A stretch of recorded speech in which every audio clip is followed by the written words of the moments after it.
Hey everyone, Edward here at Windows Report, and today I'm gonna show you how to play with the new zoom feature on Midjourney 5.2, which is a really cool feature, and I'll just show you the easiest way to do it. So what we have to do first of all is open up the Discord application and make sure to head over to the Midjourney bot, and then in the message box simply type settings. Now just press on enter, and in here what you have to do first of all is make sure to choose MJ version 5.2. Now once you selected that, we can start by generating an image. So let's just type a prompt.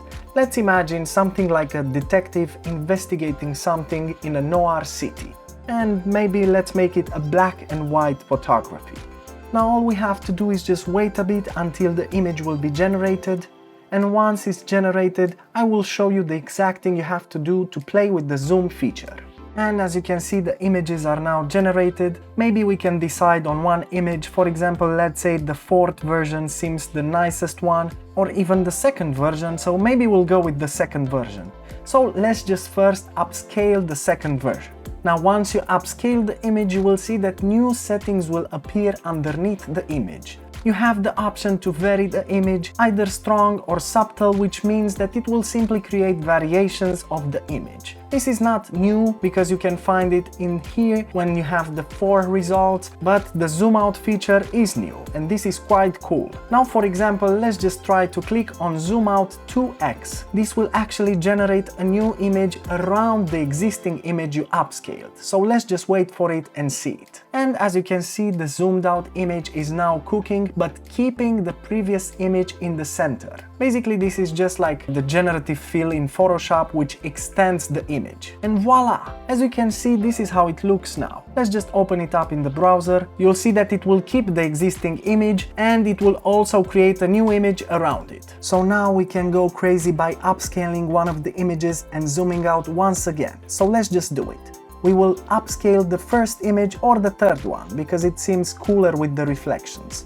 So let's just upscale the third image. Now once it's upscaled, we can just click again on zoom out 2x and just wait for the result. And voila, this is the third result. Let's just upscale the first version and once again click on zoom out 2x. This can go on and on for infinity if you want to, and you can create really nice zoom videos. And now we have the fourth result. For example, if we upscale the fourth image, you will see that the image continued up till the new detective, which is quite strange but is very cool. And now if we open up the images and create a short sequence, you will see how interesting the zoom effect will look.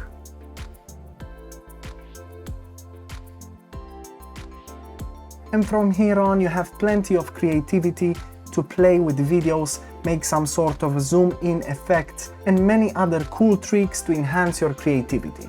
So how cool is this? That was super simple, isn't it? Of course, if you enjoyed this video, make sure to hit the like button and subscribe to our channel for more quality content.